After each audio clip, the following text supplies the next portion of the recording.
All right. All right. Yo, what's good, everybody? Welcome back to another webinar here at the Day Trading Institution. So hopefully, guys, I've seen a lot of you come very consistently to the webinars. Hopefully, if you don't come to one of the webinars, you go back and watch the recording. But pretty much what I'm going to be doing, like always, is we're going to break the webinar into two, or we're going to be doing a chart breakdown and then a Q&A. So what I'm going to be doing is pretty much going over my current position here on silver, or a trade that I also took last night, along with what we could potentially expect following the next few days and the next few hours. So we're going to go over silver, gold, and GJ, which I feel like both were really clean trades to catch. Anyways, let's go over silver first. So when it came down to silver on the daily time frame, one thing again about supply and demand, support and resistance, is once price breaks above an area, you always want to wait for that retest and you want to wait for that buying pressure. And in the case with silver here, price on this daily time frame ended up closing back above this level of support over here. Again, you always want to look left. Structure will always leave clues as to where you could take your next possible trading opportunities, right? So price closed above this level of support over here, and it's very simple, right? What do? We go down to a lower time frame so we can look at more detailed information, because again, this candlestick chart is all data. So what can we see here? We see support, support, resistance, right? We see resistance, resistance, resistance. So once price broke above, it should have been an automatic setup for you. It's okay. Let's wait for price to pull back down into that area, wait for support to form, and then look to go long up into the next level of resistance, which my target is about to get hit up here at this next level of resistance. Because you got to remember, when we enter at a level of support, our targets are going to be the next level of resistance or the next level of support, depending if you're going long or short. So the first signs of me actually looking to take a long position was this 4-hour candlestick here. Notice how price ended up coming right back into the level of resistance, and it held that support. There was buying pressure in this area here. At that point in time, I went down to a 30-minute time frame, and I saw not one, but two rejections of this area already. You can also bring out the RSI and see that there is very strong divergence. So you could have potentially taken a position based off of this kind of little double bottom pattern that you have here. And then you would have placed your stop loss again under support, under the wick, and then the target would have been the next level of resistance being up here, and you could have potentially squeezed 4 times your risk. This is not where I got in because price was trading at about this area over here, London session. I literally stayed up all night so I can wait for my entry and get in during New York, because again, gold and silver are pairs that are going to move predominantly with the New York session. So what did I do? I waited for a retest. Very simple. So what I actually did was actually scaled into a position here. So once price actually started to come down and I saw this candlestick formation, not a strong entry candlestick, but again, if you guys watch the scaling in method in the course, I entered a position here. I entered another position over here, and then I entered a position when price actually broke above this area right here, which I had 3 positions right there. And I actually ended up taking 2 of my positions off at this area here, and I'm holding 1 position all the way up to this area, which is about to get hit. So literally, it couldn't have been any cleaner than that, right? Because again, every time price comes down into support, that's when you want to look to actually start taking long positions. You want to wait for price to reject support, because remember, we're placing our stop losses in an area where if price comes down into that area, the trade is no longer valid. So price can do whatever it wants at support as long as it maintains above it. So that was silver. So what I'm going to be looking for tonight on silver, obviously, I'm not going to be taking a trade on silver because I'm in one right now. My target's literally about to get hit at any moment. But I am expecting for there to be some selling pressure within this area because of how price has reacted at this area before. So I'm going to be expecting some selling pressure, and we could potentially see price come back down. Where could we see price come back down? We could see price potentially come back down into these highs over here, or price can even come all the way back down into our level of support again, just kind of like what happened over here. So at this point in time, it's kind of just a waiting game with silver. Now with gold, there was no setup for me to actually take, because again, I waited and wanted to see price come back into 1813, which it never really did. But if you look left, you can see that there is support and resistance where it did reject over here, and gold is traveling all the way up to 1830. So at this point in time, we have to wait and see what gold does when it does come up into this 1830 area, where again, we could see selling pressure we go on the weekly time frame and price is just consolidating. So really, I would like to wait and see what price does at this area. As of right now, there's nothing to do on gold unless you're looking for some form of a short setup, which I personally wouldn't be too comfortable selling gold at this point in time, just because of the way the daily is forming along with the weekly time frame. We could see price continue to trade up and price actually close above 1830 on this weekly time frame, and price could potentially continue to move higher from that point in time. Now, when it comes down to GJ, I'm actually going to be looking for GJ shorts, because price, again, resistance over here, and there's also resistance at this area over here as well. So this is a double top pattern that could be potentially forming. You go to a daily time frame and we see price is starting to reject this area another time. Yesterday's daily candlestick actually failed to close above resistance, which is a sign that there could be selling pressure. So we could see GJ actually come back down into these lows over here, which that is definitely a possibility. At minimum, we'll see it come down into these areas over here, because again, we're targeting the next level of support. If this level of resistance gets rejected, we're targeting the next level of support. Now, does that mean I'm going to take a sell on GJ right now? No, obviously not. I would like to wait and see if price can actually come back up and give me another retest and a hold of this area. Also, I would like to see what price does on the 4-hour time frame, because again, right, we want to wait for that 4-hour 1 a.m. close. Now, if price ends up breaking above resistance by then, simple, wait for the retest, look to take price up to 157, 100, which would be our next level of support, our next level of resistance. So that's what I'm going to be waiting for over the next couple of hours. You check the RSI here on the daily time frame. There is also RSI divergence. So that's pretty much the breakdown for now. Does anybody have any questions on either gold, GJ, or silver? By the way, if anyone knows a broker that offers tight spreads on silver, let me know, because every broker I traded on so far, the silver spreads are garbage. Bro, I have a question. Let's go, bro. Sorry for my bad English. Don't even worry about it. I want to know if before trading gold, it's necessary to see movements on silver, because I have seen these last days have movements similar. When silver goes up a little, gold go up a little. Well, yeah, you think... remember they're both commodities, so they're both going to move very similarly. Oh yeah, bueno, gracias. Yeah, but I wouldn't like, again, I treat each pair as its own individual. I wouldn't try and like, correlate them, even though again, they're both. Oh, see, these days have similar movements, and I want to know that. Thanks. But like, that's why I like to trade both gold and silver, because yesterday on gold, I didn't have a setup to actually want to take a position. Right now, I could have taken a position based off of this rejection on the 30-minute time frame, but silver was just a way cleaner position because it's the setup I was waiting for. So I took the silver position instead of the gold position. So that's why I like to trade both. Thanks, Rob. Yeah. Anybody else have any questions? Yeah, what's up, bro? Good, bro.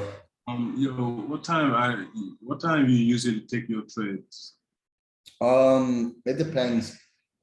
Typically like 2 a.m., 3 a.m. is when I'm trading London. If like yesterday where I didn't have an entry on silver, I'll wait it out. I was up to like, I think I started taking positions like at 7 a.m. yesterday on silver. Yeah. So as a swing trader, do you advise like taking trade from Asian time till like maybe to London or New York time? I mean, the way I feel about swing trading is the setup is more important than the time actually entering. So I personally don't swing trade, but I think that's a question that you can answer because you're swing trading. So yeah, I mean, I would just say like either London or New York, but I would definitely try to stay away from Asia session for sure. Okay, so like for example, you take a trade on a London session. Usually, what time you close your trade? Usually, you can wait like 1 day, 2 days, or 3 days. What? Usually, how long you hold the trades? My trade either hits my stop loss or my take profit. I don't really like. Sometimes it gets there in a day. Sometimes it gets there in 5 days. Just there's no set time to when it's gonna hit that. It just depends on how the market's moving. Okay, you just hold it like till like you get your take profit, or sometimes you close it before take profit. I don't know. I don't ever close it before take profit because then it messes up the risk to reward. So Okay. So what is your, like, for example, you advise for a swing trader? What is good is like more reasonable for this market? What's your advice for a swing trader? for this type of market, I mean, I only like taking trades that I have like 3 time frames in sync minimum. So I mean, if you have your 3 time frames in sync, just look for the next structure high, lower high to get it on. Simplify. And then what structure like you usually take? You taking the daily structure or the 4-hour structure? Are you trading based on the daily or 4-hour structure? Like weekly 4-hour. If they're all bullish, then I'm looking for like any 4-hour higher low or 1 hour higher low to get it.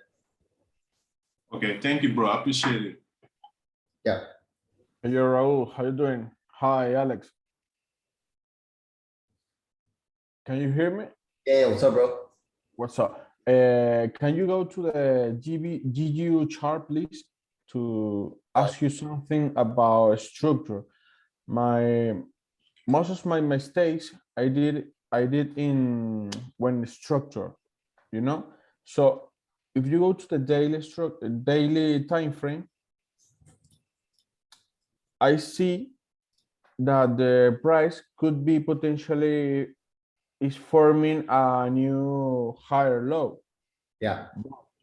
But in 4-hour, most of my trade I base it on the structure. I know, you know, in 4-hour. Okay. So in 4-hour, I see that the price has make a bust, break the structure, and made a new lower low. So then the price consolidate, but at that point I don't know how to do what to do, sorry, because Well, the thing is, price never broke structure on this bullish condition and made a lower low. If we pay attention to market structure here, you got to remember, like, this is just noise. This is all of impulse, and this is just a noise, right? It's not a real pullback. It's not like a 38.20 pullback. So where are our real structure points? Right here, right here, right here, right here, right here, right here, right here, right? Then price went up, broke this structure, forming a higher high point, which is up here.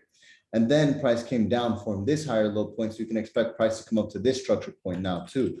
And how you could have potentially taken this position was very simple. You have this previous area of structure that price pulled back into.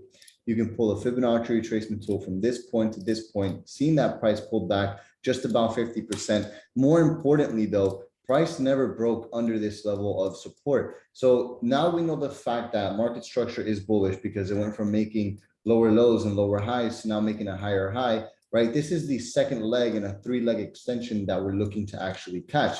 So us anticipating the third leg to actually form, what do we have to do? We have to wait for a level of support to be established and then buy at the level of support. Right here, let me actually do the replay, right? This should have been your signal to buy right here. After this big rejection and price closing back above support, that should have been your first signal to actually look to take a long position. Now, however you'd want to take that long position, ultimately it's up to you as a trader at the end of the day, right? You take a long position, stop loss goes under the low. Even if you target this high up here, you're going to gain roughly 2.6 times your risk. And at that point in time, you know, trading based off of this 4-hour time frame, you kind of just have to let it play out, and price is sitting out right here right now, right? So stops automatically under support. And if you go down to an hour time frame, what we could start to see is hours slowly transition, right? Pay attention to the wicks. Notice how the wicks were actually getting lower and lower, but then at some point they actually started transferring and making higher lows. Notice how these highs were being maintained, and then at some point in time, price broke above these highs, piercing these highs, and then making a higher low point. So you could see the kind of U formation. You could see the transition within price. You could see how many times sellers tried breaking under this level of support, but failed. And again, we're still maintaining that buy bias because of the way this market structure broke. This is like a clean as day bearish break right here, where price is making lower lows, lower highs. So then we have a higher high. So where can you expect price to pull back into? Our previous level of structure. Once price was in this zone, that's when you should have started looking to take buy positions. And again, however you wanted to take that. Ultimately, it's up to you as a trader. If you wanted to take an aggressive here, you wanted a more conservative position, or maybe you wanted a better entry signal, which would have been here, right? But just this area should have been an area for you to look to actually buy. One thing you could have done as well is pulled a Fibonacci retracement tool and looked at the extensions. But potentially, if price breaks above these highs, we're going to travel up to these highs up here. Then if price breaks above those highs, we'll come back up into these highs up here. But this is probably going to take, days or weeks, end up playing out all the way up to here. What was definitely super clean though was, again, the rejection of this area, that break of structure, and we're expecting price to come back up into 1.36285. So that's how I see market structure. That's how you want to identify market structure, because when you said break of structure, right, and price formed a lower low, right, this is just noise. It's not a real pullback. Yeah, most of the time I made two mistakes in that point when I saw, like I said, a structure has broke, but you said that is no. For me, it's very difficult to identify the noise of the market structure. I failed most of my trade in that point. I thought to buy in 4 hour. Go to the 4 hour time frame, please. Again, I thought to buy after this candle closed the pin bar. I thought, but I said to myself, oh my God, the price has broke structure now. If I bought there, it could potentially close my position at the stop loss and go traveling down. So that's the thing about trading pullbacks is sometimes you're going to think this is a pullback, but then price does this, and then comes here, and then starts going back up again, and then this could be the pullback, and you can see price actually do this, right? That's what makes pullback trading difficult at times, because you need to make a hypothesis on where that pullback is going to end and where the extension is going to start. That's the con about trading pullbacks, because price could literally do this, right? It starts going up, you take a buy position, stops you out. So it's going up again, you take a buy position, stops you out. And then ultimately it could actually go up from this point on, where you take a buy position, making back these two losses plus more. That's why people like to trade pullbacks, even though the con is that it's very difficult to see where the pullback could potentially end. The reward significantly makes up for the difficulty on where this pullback could actually end. It makes it a little bit easier for us when we identify levels of market structure such as this one, because again, it comes down to the basic principles of supply and demand. Yeah. Thank you so much, Raul. Thank you. Hey, Raul. Let's go, bro. Can you go on silver? Just I took the trade as well around the same time as you. I was looking at the 5 minute. But can you explain a little bit better why you entered when you did on when price was going short around that third leg? Well, have you gotten to the scaling into an entry portions yet? Not really, no. So there I go a little bit more in depth on why I entered where I did. But basically, all I was simply doing was just scaling into an entry. So instead of taking one position at a 2% risk, what I did was break my position into 3, where it accumulated into a 2% risk, right? Because I already had my buy signal being here. So this is where I'm supposed to be in the trade. But since I missed out on the trade, what I did was, people refer to this as like pyramiding into an entry, right? Is you enter, instead of entering one position after another buy signal for a 2% risk, right? You take more aggressive positions at a percentage of what you would normally risk, right? So the risk was always going to be the same, right? I was going to lose 10 grand on this trade because I wanted to lose 10 grand on this trade. That's what I wanted to put behind risk, just random example, right? So what I did was, instead of losing or entering one position at a $10,000 risk, I entered 2 positions at a $5,000 risk.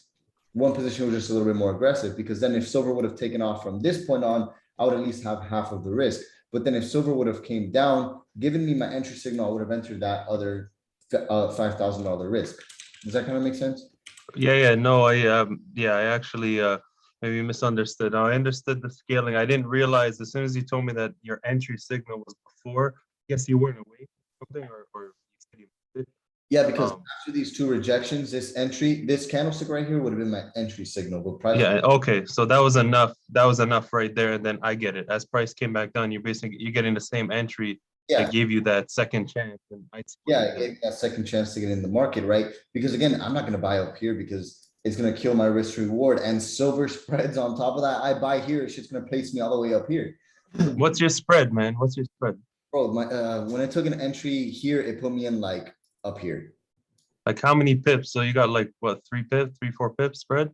Probably a little bit more than that. I mean, every broker is different, but from what I've seen, most brokers have around the same spread. Yeah, 4 pips spread. Okay, I got one. Is somebody trying to ask something? I'll shoot you an email of what my brokerage and stuff. Yeah, sure. Yeah, just send Raul, me on Discord. What's up, bro? yo, the scaling in part's not open for me yet.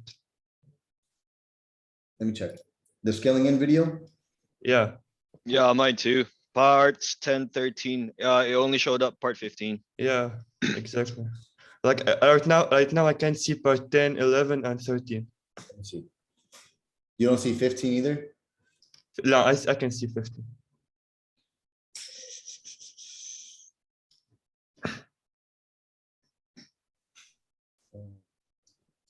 No, I'm talking I'm not talking about scaling your trading. I'm talking about it's in the entry section. Oh, okay, that's another Yeah, thing. so you go to part 6 and the video is entries part 1, scaling into an entry. That's what I'm talking about. The other Yeah, section, okay. Yeah. I can see it. yeah, Yeah, one more thing. yeah. If you go to GU right now, I have GU. I have supply and demand level at 1.3355. Yeah, go on the 4 hour. It's better. 1.355, like right here. No, down. Yeah, right there. Yeah, exactly. Okay. So do you think like it's a good level, like to wait for a pullback? I mean, you could wait for a pullback and take like an intraday position from this area. Yeah, Yeah. yeah, you could wait for a pullback and take an intraday position from this area. Because again, like, there's a reason why price stopped here and then continue to travel up higher. You just again have to wait for the break, the retest. Well, it's already breaking. You'd have to wait for the retest and look for price to come back up into this area. Maybe even this area here. Okay. Thanks, bro. Yo, Raul, can you go to GJ real quick? GJ. 15-minute chart around 11:30 a.m. this morning. So you see that first? That's like what right here? Yeah. You see that bearish variation right there? Yeah. So I pretty much got in right there, and I put stops. Pretty much, my stop was at 156.77. Would you get in on a buy or a sell? I shorted. Okay. So then I saw price. You see that big Why'd you sell here? because I had a zone marked there and I saw price close below my zone. And then I had multiple bearish candles close under that zone. Plus I had the bearish variation. So I'm like, all right, I'm going to short this here. So the reason I'm asking is because you mentioned that you're waiting for price to, you're pretty much waiting to see what the 4-hour candle does around 1 a.m. tonight. Or this. Yeah. Thing is, I wouldn't have taken a sell right there after that 15-minute bearish variation. If you want to be aggressive, you could have taken a sell after this 4-hour close, because what could have happened is there's still bullish momentum, right? Look how strong this bullish momentum is. Now, Right. price broke above this area, right? What could have happened is price pulled back down and price could have gone long from here. So that would have been a too aggressive of a sell position for me personally. I just would have waited for, again, this rejection here. Now what I'm gonna wait for is for price to pull back up and look for another rejection. Okay. So what's I see you use lines for some zones and then you use boxes for supply and demand, I believe. I mean, to be honest, like they're both really kind of very similar. They're kind of the same thing. I just like sometimes boxes colors up my chart too much, so I like to use lines. But overall, like I know when price is approaching an area because again, like lines are kind of just like indicators to tell me when price is in that area. Right. Okay, so that was too aggressive. I mean, I'm in blue, obviously, but Yeah. you know. Yeah. Yeah. So I mean, you know, just manage your trade however you manage it, you know. All right, cool. Yeah. Question again, Raul, about the silver. Do you mind going on the 5 minute on silver on that entry that we're just talking about? Yeah. So I got in right after that pin at the right there. Actually, next candle. Next candle I got in once it broke that structure. Would you recommend, like, what are your thoughts on an entry like that? Is the 5 minute too low because of volume or? No, again, because remember, like we're just looking to enter in the overall general zone, right? So if you want to just know, like the 5 minute can be a very aggressive entry, but the fact that you waited for price to actually break above these highs over here is a pretty great sign. Because that's what I was paying attention to earlier today when taking my third position, is that I waited for price in this 5 minute time frame to break above that minor level of resistance. That's when I got in again for the third time. Okay, cool. So similar. Awesome. Thanks, man. Yeah, no problem, bro. Hey, bro, just quick question. Like going back to the courses, updates and stuff. I got an email from the DTI team. It says there's new content available for you today. It says part 10, 11, and 13. So there's no content from that, yeah? Let me see.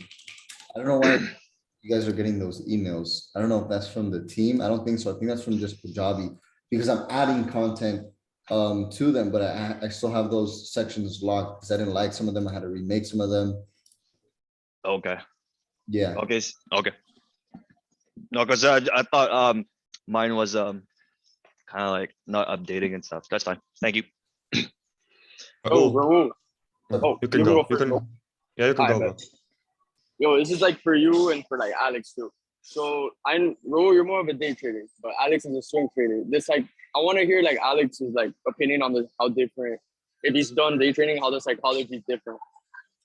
So in terms of day trading, like you got to make more decisions a lot quicker than swing trading because things tend to play out a lot faster versus swing trading. Because swing trading, you got to take your time and you can actually compose your thoughts a lot more and hold off on making certain decisions versus on day trading. You know, you got to make a decision every 30 minutes. It's a little more impulsive. Of course, versus scalping. You know, scalping, you're probably like a crack. Scalping, you're just you're just on your screen 24/7. Yeah. Okay. Well, yeah. Thank you. Oh. So, bro. Yeah. So if you go on GJ, on the 1 hour. So I had this level of supply and demand on the 156.5 exactly. Okay. So I waited on the 15 minute. If you go on the 15 minute, I waited for no Raul, GJ, yes. Oh, GJ, my bad. Yeah. 156.5 right here. Yeah, exactly. Okay. Then I went on the 15 minute and I entered after the engulfing. No, like I entered a buy after the bullish engulfing. Okay. At 2 a.m. I think. At 2 a.m. last night. Yeah, last night. Where's that? Yeah, that is bullshit. No. Like after price broke the 156.5 and then retested, I entered the buy. Well, 150, it's not making sense to me because 156 point, are you talking about 156.500 or? Yeah, 156.5. Yeah, 156.500 is here, but that's not 2 a.m. Oh, but maybe it's 2 a.m. for you. I don't know. Yeah, I mean, yeah, it's not same. But there is like after price broke that level, it retested and give us a bullish engulfing. You're talking about this area right here? No, after price broke it. 156.5. Yeah, go a little bit to left. Yeah, exactly that one. Okay. I entered there, then price fucked me up. Yeah, I mean, it's gonna happen, again, it's a probabilities game. Again, I don't think maybe the setup was the cleanest because of where it was on the daily resistant in this entire area. That's why I don't really take trades based off of 15-minute time frames, just because the quality isn't always going to be as great as like an hour time frame or a 30-minute time frame or 4-hour time frame. Yeah, so I need to wait for like time frame correlation. Yeah, of course, your time frames have to be in sync. I think, bro. Yo, Yo, Raul. Raul, question. So I constantly hear you talking about trying to find a broker. Have you thought about making one? Because I'm sure like you could probably make one, right? Especially like what is it? Is it a lot of money or what? It's not as simple. Yeah. The thing about brokers is, it's just a sketchy business because you're not legally allowed to own a brokerage within the United States, and the brokerage cannot accept you as clients. That's when you're going to fall under problems with the SEC. All right, that makes sense. And I don't want to start no beef or something, but this is for Alex, bro. Yo, deadass, why you steal my Forex tag, bro? I'm sus effects, bro. That shit. No, that shit isn't funny, bro. Deadass, you need to chill with Your that. room's so blue. Your room's blue as fuck, bro. You can have it, bro. You can have it. Yo, I don't know. I think you should call the Blue Man Group up, bro. I'm on. They might need you. I was getting ready to. Bro, I see that. I see your room from like my crib, and I live like two buildings down. That's how blue it is. That's funny. That's funny, bro. Yeah, I was like, what is this guy gonna say right now? No, I'm fucking with you, bro. Thank you, though, Raul. Thank you. Yeah, bro, no problem. Yo, Raul, my boy. It's good, bro. I you could go to EU real quick. I Yeah. took a short on EU. I took it on the I seen like from up there, and I was just wondering like what you think about like a short from right there or not. The only thing is like looking at short EU is it looks like the structure could potentially change. Like I see why you took a short, there's resistance in this area. Yeah, I would probably wait for another reversal sign on like the 4-hour time frame. So wait for the 4-hour to probably do something like this, right? yeah, Probably go short. Maybe even a retest from here would be nice actually to go short. yeah. Cause I was thinking like why it's taking so long to drop, but yeah, but that's the reason I took a short from there. But as long as we seeing the same thing, then I know I'm Gucci. Yeah, I mean, you're shorting off a daily level. There's a reason why price had a big reaction here and dropped so far. Yeah, I was trying to catch it like again, like cause like it pulled back into like up there, so I tried to like get it up there. So yeah. No, I see the shorts. I see the shorts. Yeah. All right. All right, guys. So there's 2 minutes left in the webinar. Does anybody have any last questions they want me to answer really quick? Hey, bro, I got one. It's more on psychology and stuff. Because I'm going through it right now. Like, how do you deal with like losing streaks? Do you keep on like trading, or like do you tend to stay away from the markets?